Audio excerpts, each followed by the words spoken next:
Bram Stoker's Dracula is an action platformer released in 1993 by Sony ImageSoft. You take on the role of Jonathan Harker, and you have to rescue your mistress, Mina Murray, from the clutches of the Prince of Darkness, Count Dracula. You can press the B button to attack with your weapon and the A button to jump. You can also perform a jumping smash by pressing A and down on the D-pad, which can break certain blocks. When changing direction with the D-pad, your character has a few frames of animation to complete before turning around, and this makes quick adjustments impossible, making the controls feel really sluggish. Breaking question mark blocks will reveal an item like a coin, which is useless unless you care about your score, a diamond, which is as useless as the coin, or a weapon like the rock, which allows you to throw rocks at your enemies. As you progress through each stage, you'll encounter a variety of stock standard Halloween-y enemies like bats, ghosts, or zombies. Bram Stoker's Dracula has this really nasty habit of placing an enemy at the edge of a platform after a jump, or they'll be hidden in your path until you get close enough so the game is just constantly sucker punching you. It's super annoying, and I can just picture the game developers showing this game to their friends and family and being like, "Huh, got you again, you big dumb idiot." Bram Stoker's Dracula also has an unhealthy obsession with spikes, and they're everywhere. They take about 100 years to go away so you can pass, and it's about as much fun as waiting at a bus stop.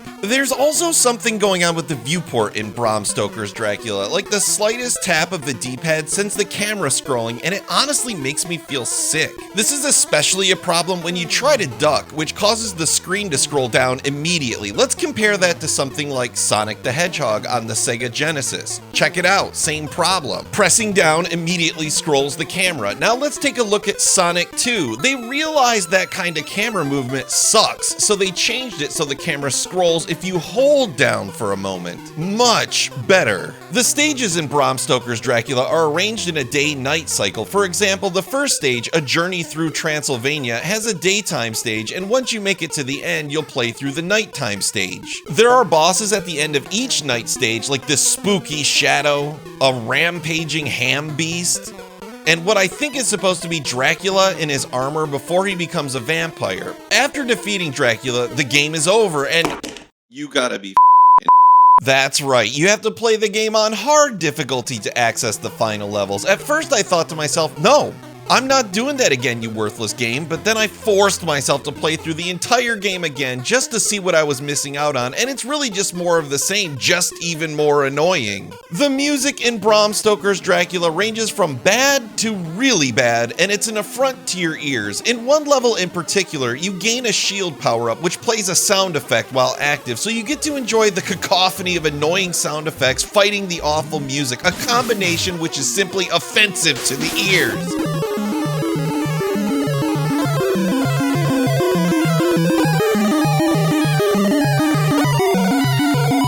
I didn't even want to do the review of this game when I had finished it. No joke, I didn't even want to look at it because I felt that the game had completely wasted my time. Oh, look at that, programming by Skunk. They didn't even want their real name associated with the game. How fitting. If I had to use one word to describe Bram Stoker's Dracula, the word I would use would be mean-spirited. The enemies are placed in devious areas designed to frustrate you. The music is an insult to noise, and the camera movement is like riding a roller coaster without the fun. Bram Stoker's Dracula isn't a game worth playing through once, let alone twice. Just don't. I give Bram Stoker's Dracula a doesn't even deserve an adjective 1 out of 5.